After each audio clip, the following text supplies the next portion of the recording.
Hello friends, welcome to my YouTube channel. Friends, in the previous video we have discussed about various parts of the speeches, right? In that videos we have discussed about noun, pronoun, verb, adverb, adjective, auxiliary, interjection, conjunctions and articles also, right? So ત્યારે મેં તમને કીધું હતું કે આ દરેક part of સ્પીચની આપણે in detail discussion કરવાના હતા, બરાબર? કીધું હતું કે નહીં? હા, કીધું હતું, મને યાદ છે. તો આ વિડીયોની અંદર મિત્રો આપણે એ દરેક પાર્ટ ઓફ સ્પીચમાંનો સૌથી મહત્વનો જે પાર્ટ છે સ્પીચનો એના વિશે ડિસ્કશન કરવા જવાના છીએ. તો એ પાર્ટ છે ટાઈપ્સ ઓફ નાઉન. શું છે એનું નામ? Types of noun. હા, તો આ વિડીયોની અંદર આપણે ડિસ્કશન કરવાના છીએ નાઉન અને એના અલગ અલગ પ્રકારોની, બરાબર? તો વધારે ટાઈમ વેડફ્યા સિવાય આપણે શરૂઆત કરીએ. તો સૌપ્રથમ આપણે એનું ઇન્ટ્રોડક્શન લઈએ કે શું કહેવા માંગે છે. તો કોઈ પણ વ્યક્તિ, વસ્તુ, સ્થળ, ગુણ, ક્રિયા, ભાવ, લાગણી, સ્થિતિ, પ્રાણી, પ્રવૃત્તિ કે અવસ્થાને ઓળખવા માટે અપાયેલી નિશાનીઓને નામ અથવા તો નાઉન કહે છે. શું કીધું છે? ધ્યાનથી સમજજો કે કોઈ પણ વ્યક્તિ હોય, વસ્તુ હોય, સ્થળ હોય, ગુણ હોય, ક્રિયા હોય, ભાવ હોય, લાગણી હોય, કોઈ સ્થિતિ હોય, કોઈ પ્રાણી હોય, પ્રવૃત્તિ કે અવસ્થાને આપણે ઓળખવા માટે આપણે એનું કંઈક વિશિષ્ટ નામ આપી દઈએ છીએ, બરાબર? જેમ કે તમારું કંઈક વિશિષ્ટ નામ છે, મારું કંઈક વિશિષ્ટ નામ છે, આપણા બંનેનું કંઈક કોમન નામ પણ છે, બરાબર? આપણું કોઈ ગ્રુપ હોય તો એનું પણ નામ હોય, આપણી કાંઈ લાગણી હોય તો એનું પણ કંઈક નામ હોય, બરાબર? આપણે કાંઈ પી રહ્યા છીએ, કાંઈ વસ્તુ પીણું પી રહ્યા છીએ તો એનું પણ કંઈક નામ હશે. આ એલઈડી છે તો એનું પણ કંઈક નામ છે, સ્માર્ટ ટીવી છે, બરાબર? અને તમે જેની અંદર મને નિહાળી રહ્યા છો તો એનું પણ કંઈક નામ છે ને. તો આ દરેક વસ્તુ, વ્યક્તિ, સ્થળ, ગુણ, ક્રિયા, ભાવ, લાગણી, સ્થિતિ, પ્રાણી એને ઓળખવા માટે અપાયેલી નિશાની એટલે કે ભાષાકીય રીતે એને કંઈક નામ આપવામાં આવે છે, ચિહ્ન આપવામાં આવે છે. એને આપણે શું કહીશું? એને આપણે નાઉન કહીશું. યાદ રહી ગયું? બરાબર? ઓકે. હવે આપણે ડિસ્કશન કરવાના છીએ કેટલાક ઉદાહરણો, બરાબર? જો તમારી સમક્ષ કેટલાક ઉદાહરણો આવી ગયા છે. જો અહીંયાથી આપણે શરૂઆત કરીએ. શું છે? બુક, બરાબર? આપણે નોટબુક બધા યુઝ કરીએ છીએ, રાઈટ? બુક. પછી સ્ટુડન્ટ. આ જો બંનેમાં કાંઈક ડિફરન્સ છે મને કહેજો પછી શું છે, હું તમને કહીશ. છતાંય પણ બુક છે, સ્ટુડન્ટ છે, ગર્લ છે, આર્મી છે, બર્ડ છે. આર્મી એટલે કે ગ્રુપ, સેના, બરાબર? પછી બર્ડ એટલે કે પક્ષી. હવે અહીંયા છે વોટર એટલે કે પાણી, મની પૈસા, મની, બરાબર? ઓક્સિજન, ગોલ્ડ, વીટ એટલે કે ઘઉં જેની રોટલી ખાઈએ છીએ આપણે, બરાબર? હવે આ 5 ઉદાહરણો અને આ 5 ઉદાહરણોમાં શું ફરક છે? કોઈ કહેશો મને? ઓકે, ચલો હું તમને કહી દઉં. જો મિત્રો, આ 5 ઉદાહરણો છે ને, જેમ કે બુક છે, બરાબર? પછી સ્ટુડન્ટ છે, પછી ગર્લ છે, બરાબર? આર્મી છે કે પછી બર્ડ છે, એ બધા શું છે? એ બધા છે કાઉન્ટેબલ નામ છે. શું છે? કાઉન્ટેબલ નામ. એટલે કે આને આપણે ગણી શકીએ. આપણે 1 બુક કહી શકીએ, 2 બુક કહી શકીએ, 5 બુક કહી શકીએ, સ્ટુડન્ટ 1 2 5 10 15 કહી શકીએ, ગર્લ કાઉન્ટ કરી શકીએ, આર્મીને પણ કાઉન્ટ કરી શકીએ, બરાબર? બર્ડ્સને પણ આપણે કાઉન્ટ કરી શકીએ. પણ વોટર તમે એમ ગણી શકો કે 10 ટીપા પાણી આપ, 50 ટીપા પાણી આપ, ન ગણી શકીએ, બરાબર? ચર્યા નથી.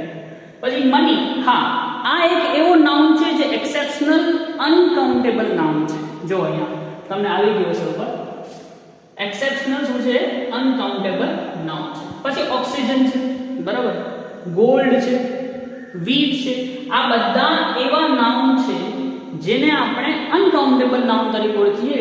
ઇટ મીન્સ કે જેને આપણે ગણી શકતા નથી, બરાબર? માત્ર ને માત્ર આપણે એને અમાઉન્ટમાં કહી શકીએ છીએ, ટોટલ અમાઉન્ટમાં, પણ એને એક પાર્ટ્સને આપણે ગણી શકતા નથી, જ્યારે આને આપણે એક પાર્ટ્સને ગણી શકીએ છીએ, બરાબર? તો આ કેટલાક તમને માત્ર થોડુંક તમે ટોપિકને રિલેટેડ, થોડાક ટોપિક ઓરિએન્ટેડ થાઓ એના માટે અહીંયા ઉદાહરણો રાખેલા છે. હવે આપણે ડિસ્કશન કરીએ ટાઈપ્સ ઓફ નાઉન. ટોટલ 5 ટાઈપ્સના નાઉન આવે છે, એટલે કે નામ આવે છે. હવે અહીંયા તમને એના નામ આપેલા છે, જેમ કે પહેલો છે પ્રોપર નાઉન, બરાબર, એટલે કે સંજ્ઞાવાચક કે વ્યક્તિવાચક નામ. પછી બીજો છે એ છે કોમન નાઉન, એટલે કે જાતિવાચક, બરાબર.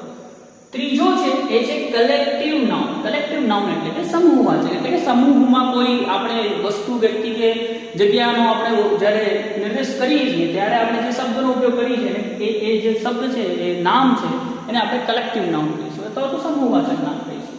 એના પછી છે એબ્સ્ટ્રેક્ટ નાઉન છે, અને એના પછીનો છે એ મટીરિયલ નાઉન છે. એબ્સ્ટ્રેક્ટ નાઉન એટલે કે ભાવવાચક નામ. આ બહુ મજાનો એક નામ છે જેના વિશે આપણે બહુ મસ્ત ડિસ્કશન કરશું. મટીરિયલ નામ એટલે કે દ્રવ્યવાચક કે પદાર્થવાચક નામ, બરાબર. હવે આ 3 અને આ 2 આમને ડિવાઈડ કરી દેવામાં આવ્યા છે 2 પ્રકારમાં. આ 3 જે છે પ્રોપર નાઉન, કોમન નાઉન અને કલેક્ટિવ નાઉન, આ કઈ કેટેગરીમાં આવે છે? તો કાઉન્ટેબલ નાઉનની કેટેગરીમાં આવે છે. જ્યારે એબ્સ્ટ્રેક્ટ નાઉન અને મટીરિયલ નાઉન છે એ કઈ કેટેગરીમાં આવે છે? તો એ આવે છે અનકાઉન્ટેબલ નાઉનની કેટેગરીમાં. આ થોડું ધ્યાનમાં રાખજો કે પ્રોપર નાઉન, કોમન નાઉન અને કલેક્ટિવ નાઉન આ કઈ કેટેગરીમાં આવશે?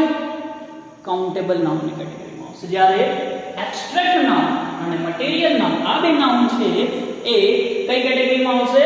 અનકાઉન્ટેબલ નાઉનની કેટેગરીમાં. સમજાઈ ગયું આટલું? ઓકે. હવે આપણે દરેક નાઉનનું ઇન ડિટેલ ડિસ્કશન કરશું. ભાઈ પ્રોપર નાઉન એટલે કે સંજ્ઞાવાચક કે નામવાચક, નામ એટલે શું, એના કોમન નાઉન શું છે, કલેક્ટિવ નાઉન શું છે, મટીરિયલ નાઉન શું છે અને એબ્સ્ટ્રેક્ટ નાઉન શું છે, બરાબર. તો ચલો કરી શરૂઆત આપણે.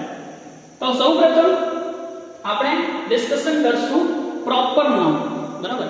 પ્રોપર નાઉન જેના વિશે તમને પહેલા પણ કીધું કે સંજ્ઞાવાચક કે વ્યક્તિવાચક નામ છે. હવે એની આપણે વ્યાખ્યા સમજીએ. તો કોઈ પણ વ્યક્તિ, વસ્તુ કે સ્થળને તેની જાતિના અન્ય નામોથી અલગ પાડવા માટે જે નામ આપવામાં આવે છે તેને વ્યક્તિવાચક કે સંજ્ઞાવાચક નામ તરીકે ઓળખવામાં આવે છે. હવે સમજો કે હું છોકરો છું, તમારામાંથી ઘણા બધા મને જે જોઈ રહ્યા છો, નિહાળી રહ્યા છો, છોકરાઓ છે, પણ આપણા બધાનું એક કોમન નામ શું? છોકરો, એટલે કે બોય, બરાબર. પણ આપણા બધાના કંઈક અલગ અલગ નામ છે, બરાબર. મારું નામ બ્રિજેશ છે, તમારું નામ જિગ્નેશ હશે, હરેશ હશે, રમેશ હશે, મોહન હશે, રોહન હશે, સોહન હશે, ફલાણા ઢીકણા, ઘણા બધા નામ હશે, બરાબર તમારા. તો અહીંયા એ જ વાત કરવામાં આવી. શું કીધું છે? તો કોઈ પણ વ્યક્તિ, આપણે વ્યક્તિની વાત કરી, બરાબર, વસ્તુની પણ હોઈ શકે છે કે સ્થળને તેની જાતિ, આપણી જાતિ કેવી? છોકરો, બરાબર, એની જાતિના અન્ય નામોથી અલગ, મારો નામ તમારાથી અલગ પાડવા માટે મને કાંઈ વ્યક્તિવાચક એવું વિશિષ્ટ નામ આપવામાં આવ્યું. તો મારું નામ છે એ કયો નામ કહેવાનો? પ્રોપર નાઉન કહેવાનો. સમજાઈ ગયું? સમજાઈ ગયું? મને સમજાવો. જો ફરીથી સમજાવું છું કે કોઈ પણ વ્યક્તિ, વસ્તુ કે સ્થળને તેની જાતિ, આપણા બધાની અલગ અલગ જાતિ છે, બરાબર. છોકરો છે, છોકરી છે, પ્રાણી છે, બરાબર, પક્ષી છે, કોઈ સ્થળ છે, બરાબર. તો એ દરેકની જાતિથી વિશિષ્ટ એનો કાંઈક આગવું અલગ ઓળખાણ આપવા માટે આપણે જે એને નામ આપીએ છીએ, બરાબર, એને આપણે શું કહીશું? પ્રોપર નાઉન કહીશું. હવે એના કેટલાક આપણે એક્ઝામ્પલ્સ જોઈએ. જો પહેલો અહીંયા એક્ઝામ્પલ્સ છે તમારી સામે કે Narendra Modi is the prime minister of India. શું કીધું છે? કે નરેન્દ્ર મોદી એ શું છે? ભારતના વડાપ્રધાન છે. ત્રીજી વખત બન્યા, બરાબર. હવે અહીંયા નરેન્દ્ર મોદી એ કોણ છે? માણસ છે. માણસમાં તો પુરુષ છે, બરાબર. તો પુરુષ એનો શું થયું? કોમન જાત, કોમન એનો નામ છે, પણ એમાં એનું કંઈક અલગ ઓળખાણ છે, એનું નામ શું છે? નરેન્દ્ર મોદી. તો એ શું થયું? એનું પ્રોપર નામ છે. એવી રીતના ઇન્ડિયા એક જ છે એટલે એનું એક પ્રોપર નામ છે. ઇન્ડિયા ઘણા બધા નથી, બરાબર. પછી બીજો એક્ઝામ્પલ છે એ છે કાવ્યા ઇઝ અ ક્લેવર ગર્લ. શું કીધું છે અહીંયા? કાવ્યા ઇઝ અ ક્લેવર ગર્લ. હવે અહીંયા ગર્લ એટલે કે છોકરી, બરાબર. પણ છોકરીમાં પણ કઈ છોકરી? તો કાવ્યા. તો કાવ્યા એ શું થયું? પ્રોપર નાઉન થયું, બરાબર. પછી ત્રીજો એક્ઝામ્પલ છે એ છે I will go to America next year. શું કીધું છે અહીંયા? કે હું ગયા નેક્સ્ટ યર ક્યાં જઈશ? અમેરિકા જઈશ, બરાબર. તો અહીંયા અમેરિકા છે એ શું છે? પ્રોપર નાઉનનું ઉદાહરણ છે. એના પછી ચોથો એક્ઝામ્પલ છે Ahmedabad is the biggest city of Gujarat. શું કીધું છે? અહેમદાબાદ, બરાબર. ઘણી બધી સિટી, એમાંની કોઈ કોઈ એક સિટી વિશે આપણે વાત કરવી છે, એટલે કે આપણે કોઈ પ્રોપર સિટીની વાત કરવાની છે, એટલે કે અમદાવાદની વાત કરવી છે, તો એ અમદાવાદ છે એ સિટીનો શું થયો? પ્રોપર નામ થયો. બરાબર. ગુજરાત ઘણા બધા સ્ટેટ છે, પણ એમાંના આપણે કોઈ એક સ્ટેટની વાત કરવી છે અને આપણે એક સ્ટેટનું નામ એ શું છે?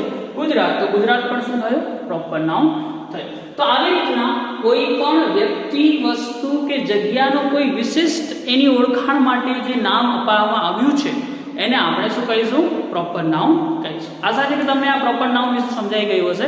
હવે આપણે વાત કરીએ બીજો, અને સોરી હજુ એક એક્ઝામ્પલ છે. શું છે? બહુ મજાનો એક્ઝામ્પલ છે કે શેક્સપિયર વોઝ ધ ગ્રેટેસ્ટ ડ્રામેટિસ્ટ. શું કીધું છે? શેક્સપિયર અંગ્રેજી સાહિત્યની અંદર એક મહાન, આપણે જેને કહી શકીએ સાહિત્યકાર એવા વિલિયમ શેક્સપિયર વિશે વાત કરવામાં આવી છે. શું કીધું છે? કે વિલિયમ શેક્સપિયર, આપણે અહીંયા શેક્સપિયર જ રાખ્યું છે, વોઝ ધ ગ્રેટેસ્ટ ડ્રામેટિસ્ટ. હવે તમને આ નામ કદાચ નહીં ખબર હોય એટલે તમે એમ કહેશો કે એ શું છે, પણ એક વ્યક્તિનું નામ છે. બરાબર. તો અહીંયા તમારું નામ પણ રાખી શકો છો કે રમેશ વોઝ ધ ગ્રેટેસ્ટ ડ્રામેટિસ્ટ. ભલે રમેશે કોઈ દિવસ જીવનમાં ડ્રામા કર્યા જ ના હોય, તો શેક્સપિયર એનું શું થયું? પ્રોપર નામ થયું. બરાબર.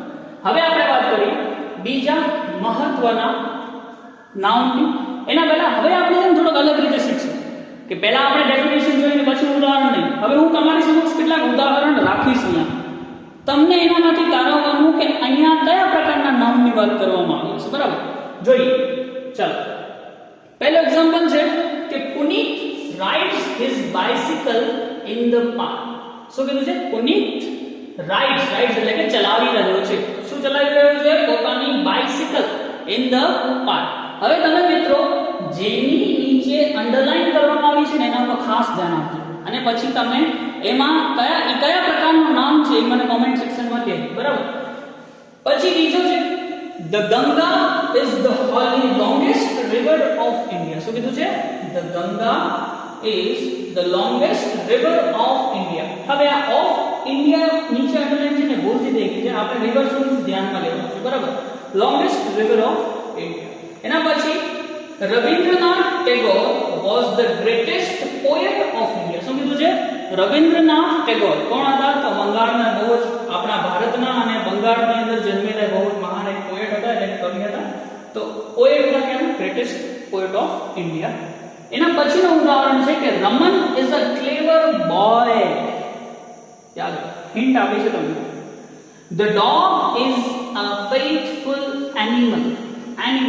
બરાબર. હવે અહીંયા જોવો તમે bicycle, park, river, poet, boy, animal. શું લાગે છે તમને? કયા પ્રકારના નાઉનની અહીંયા વાત કરવાના છીએ આપણે? કોઈ કહેશે? કોમેન્ટ સેક્શનમાં મને કહેજો. બરાબર. તો અહીંયા આપણે વાત કરવાના છીએ જો બાઇસિકલ એટલે કે બાઇસિકલ, કોઈ પણ પ્રકારની બાઇસિકલ. પાર્ક, અહીંયા કયા પાર્કની વાત નથી કરવાની? પાર્કની વાત કરવામાં આવી છે. રિવર, નદીની વાત કરવામાં આવી છે. કયા પ્રકારની નદી અલગ હતું, પણ અહીંયા માત્ર નદી ઉપર અંડરલાઈન છે એટલે નદી. બરાબર. પોએટ, કવિ, માત્ર કવિની વાત છે.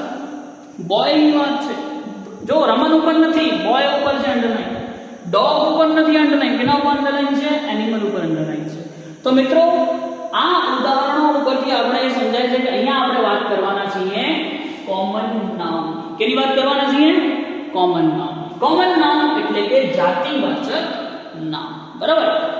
જો શું કીધું છે અહીંયા આપણે હવે એની ડેફિનેશન સમજીએ. બરાબર. આ ઉદાહરણો ઉપરથી તમને થોડું તો સમજાઈ ગયું હશે, પણ છતાં આપણે ડેફિનેશન સમજીશું ત્યારે વધારે સમજાશે કે એક જ વર્ગના લોકો, સ્થળો, વસ્તુઓ કે પ્રાણીઓ માટે એક સરખી રીતે લાગુ પાડી શકાય તેવા નામને આપણે શું કહીશું? કોમન નાઉન કહીશું. જો છે ને કે એક સરખો નામ છે ને એક સરખી રીતે લાગુ પાડી શકાય છે. જો જેમ કે બાઇસિકલ, તમામ પ્રકારની બાઇસિકલ માટે આપણે એક સરખો બાઇસિકલ નામ પાડી શકીએ છીએ. તમામ પ્રકારના પાર્ક માટે આપણે એને પાર્ક નામથી ઉદ્દેશી શકીએ છીએ.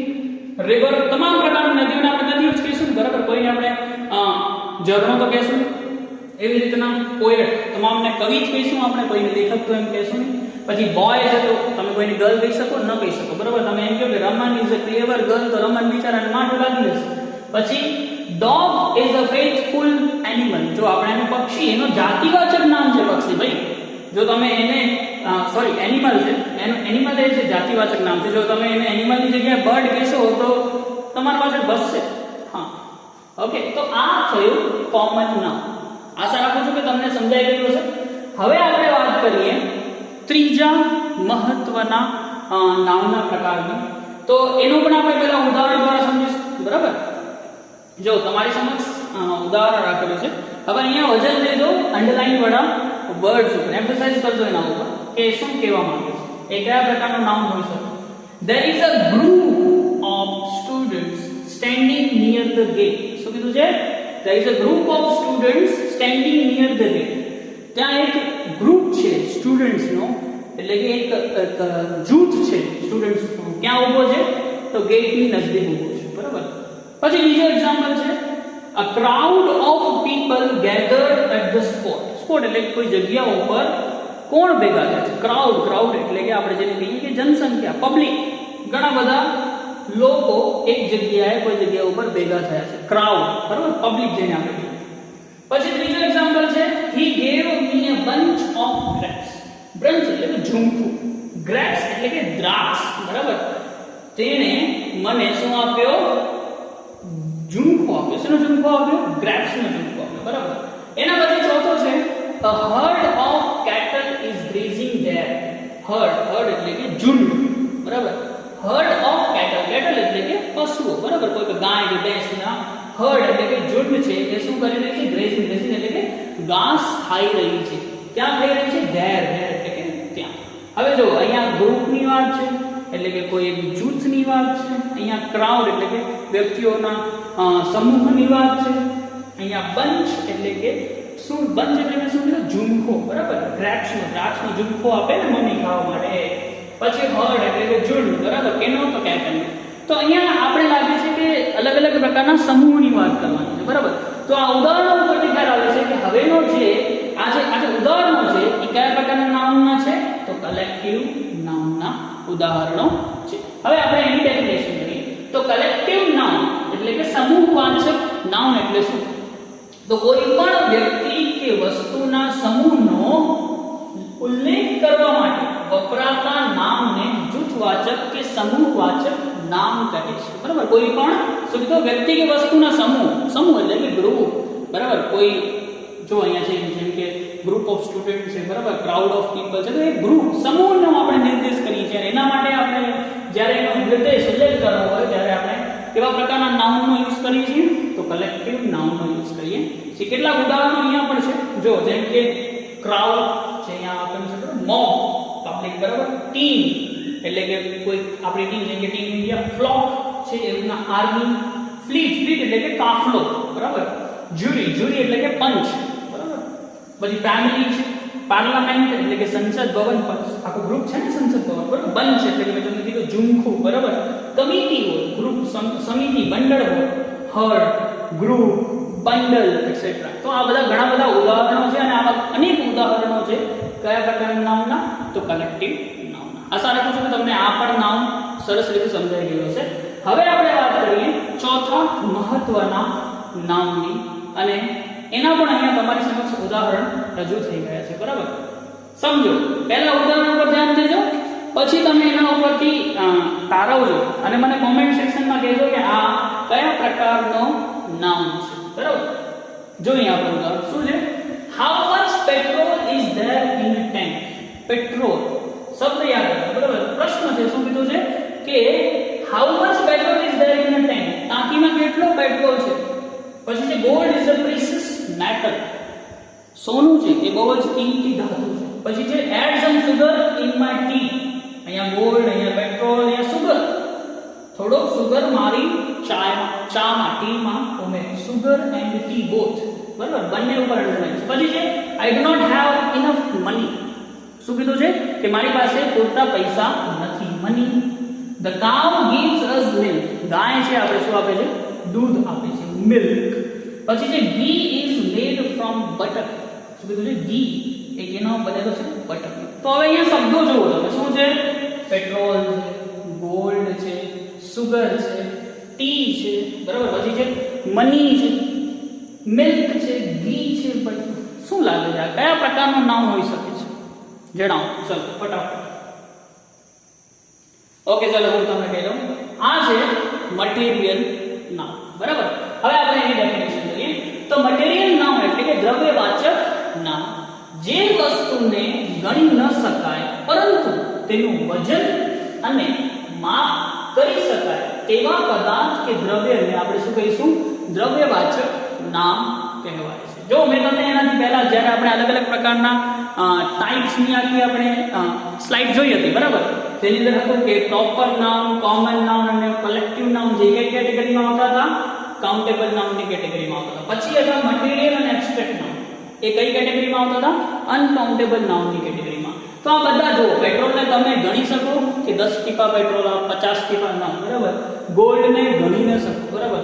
કણ આટલા, કારણ કે એ તો છે અનકાઉન્ટેબલ નાઉન. સુગર પણ એવું કરે, તમે કોઈ દુકાને જઈને એમ કહેશો કે મને 500 કણ સુગરના, એટલે કે એના તો ખાંડના, એમ તમને નહીં કહે. ટી પણ આપણે અનકાઉન્ટેબલ નાઉન છે. જો મની છે ને એ એક એવો અપવાદરૂપ અનકાઉન્ટેબલ નાઉન છે. એ કાઉન્ટેબલ નાઉનની કેટેગરીમાં નથી આવતો. એક અપવાદરૂપ છે, બરાબર? કવિ છૂટ જેને આપણે કહી શકીએ. પછી જે મિલ્ક એટલે કે દૂધ, બરાબર? એ પણ અનકાઉન્ટેબલ છે. ઘીને પણ તમે ગણી ન શકો, બટરને પણ તમે ગણી ન શકો. એને આપણે શું કરી શકીએ છીએ? એના એવા પદાર્થને આપણે વજન કરી શકીએ છીએ અથવા તો એનો આપણે માપ કરી શકીએ છીએ. તો આ હતા આપણા અનકાઉન્ટેબલ નાઉનમાંનો પ્રથમ નાઉન, અને એ છે કયો છે? તો મટીરિયલ નાઉન, બરાબર? હવે આપણે ડિસ્કશન કરવાના છીએ છેલ્લા પ્રકારના નાઉનની, અને એ છે શું કામ જોઈ, બરાબર? એ છે એબ્સ્ટ્રેક્ટ નાઉન. હા, આને આપણે થોડા વિશિષ્ટ રીતે સમજશું. હવે જો કે આપણે ઘણી બધી એવી વસ્તુઓ નથી, સોરી, પણ લાગણીઓ છે, આપણા ભાવો છે, બરાબર? આપણી ફિલિંગ્સ છે, જેને આપણે જોઈ ન શકીએ પણ એને આપણે અનુભવીએ છીએ, બરાબર? તો એ આપણે અલગ અલગ પ્રકારની જે ફિલિંગ્સ છે એને પણ આપણે નામ આપવું જોઈએ ને, રાઈટ? હું હસતો હું તો કોઈ મને એમ ન કહે કે કાં તું રડે છે, બરાબર? તો કોઈ ખુશ હોય તો આપણે એને એમ ન કહીએ કે દુઃખી છે. તો અલગ અલગ પ્રકારના આપણા જે આપણે અલગ અલગ પ્રકારની જે આપણી લાગણીઓ છે એના માટે અલગ અલગ પ્રકારના શબ્દોનો ઉપયોગ થતો હોય છે, બરાબર? તો એ જે શબ્દો છે એને આપણે કયા કેટેગરીમાં રાખવા જોઈએ? એબ્સ્ટ્રેક્ટ નાઉનની કેટેગરીમાં. એટલા માટે જેનું નામ આપેલું છે ભાવવાચક નામ, બરાબર? જો જેમ કે ગુણ, ક્રિયા, પછી છે ભાવ, પછી લાગણી કે સ્થિતિ દર્શાવતા નામ, એટલે કે જે પ્રત્યક્ષ રીતે જોઈ ન શકાય અને સ્પર્શી ન શકાય પરંતુ માત્ર, અહીંયા ફોકસ કરજો, બરાબર? માત્ર અનુભવી શકાય તેવા નામને આપણે શું કહીશું? ભાવવાચક નામ કહેવાય છે, બરાબર? કોઈ પણ ગુણ હોય, ક્રિયા હોય, ભાવ હોય, લાગણી હોય કે કોઈ પણ પ્રકારની સ્થિતિ હોય, બરાબર? એ આપણા સ્થિતિ પ્રમાણે મૂડના સ્વિંગ્સ ચેન્જ થતા હોય અને એના માટે અલગ અલગ નામ રાખેલા છે.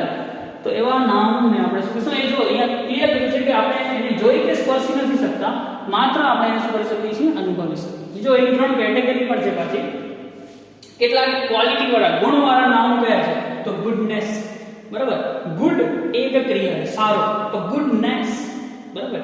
ગુડ એડજેક્ટિવ છે, તો એડજેક્ટિવમાંથી આપણે શું કરીએ? ગુડનેસ, સારાપણ, બરાબર? Kindness, whiteness, darkness, hardness, brightness.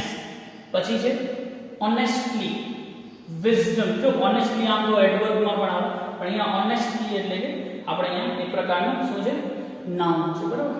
પછી વિઝડમ, બ્રેવરી, બરાબર? પછી એક્શન એટલે કે ક્રિયા, એના પણ કેટલા છે? Laughter, theft, movement, judgement, hatred, etcetera. પછી સ્ટેટ એટલે કે સ્થિતિના કેટલાક આપણે એબ્સ્ટ્રેક્ટ નાઉન છે, જેમ કે ચાઇલ્ડહુડ, આપણે બાળક, પણ બાળકનો જે બાળપણ હોય એના આપણે બાળપણ જે શબ્દ હોય એટલે કે ચાઇલ્ડહુડ, બોયહુડ હોય, યુથ, સ્લેવરી, સ્લેવરી એની, બરાબર? ગુલામી, સ્લીપ, સિકનેસ, ડેથ, પોવર્ટી, ગરીબ, પણ ગરીબની ગરીબાઈ, ગરીબાઈ જે કહીએ ને પોવર્ટી કહેવાય, ઇલનેસ, એટસેટ્રા, બરાબર? તો આ અલગ અલગ પ્રકારના એબ્સ્ટ્રેક્ટ નાઉનના માત્ર શબ્દો રૂપે અહીંયા ઉદાહરણ આપેલા છે. હવે આપણે એના સેન્ટેન્સમાં ઉદાહરણ જોઈએ, બરાબર? એક્ઝામ્પલ્સ આપેલા છે તમારી સામે, જેમ કે ઓનેસ્ટલી કમ્સ ફ્રોમ, સોરી અહીંયા છે ને મારાથી એક ભૂલ થઈ ગઈ છે, આ એલ ના આવે, ઓનેસ્ટી જ આવે. અહીંયા પણ મને લાગ્યું કે મેં કંઈ ભૂલ કરી છે. આ માત્ર ને માત્ર અહીંયા શું આવશે? ઓનેસ્ટી આવશે, બરાબર? અહીંયા પણ માત્ર ને માત્ર શું આવશે? ઓનેસ્ટી આવશે, ઓનેસ્ટી નહીં આવે. Honesty comes from the heart. Honesty છે એટલે કે પ્રમાણિકતા ક્યાંથી આવે છે? તો આપણા હૃદયમાંથી આવે છે, બરાબર?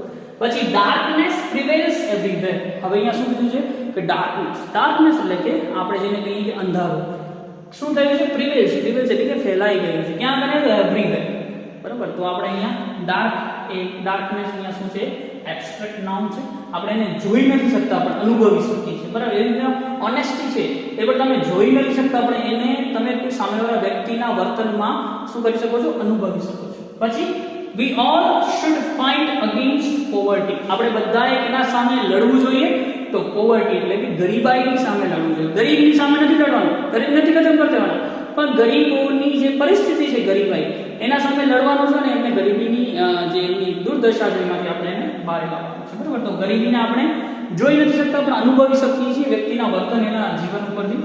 પછી છે Sahadev was known for his wisdom.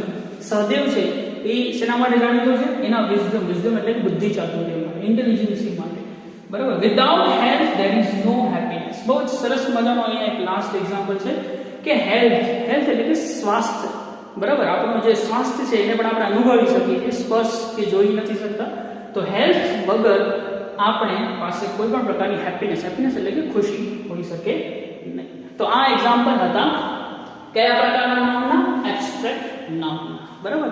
તો મિત્રો આ આપણે ડિસ્કશન કર્યા 5 અલગ અલગ પ્રકારના નાઉન્સ, જેની અંદર પહેલા આપણે ડિસ્કશન કર્યા કાઉન્ટેબલ નાઉન્સ, જેની અંદર હતા પ્રોપર નાઉન, કોમન નાઉન અને કલેક્ટિવ નાઉન. એના પછી આપણે 2 અનકાઉન્ટેબલ નાઉન્સ, જેની અંદર હતા એક મટીરિયલ નાઉન અને બીજો આ ડિસ્કશન કર્યું એબ્સ્ટ્રેક્ટ નાઉન.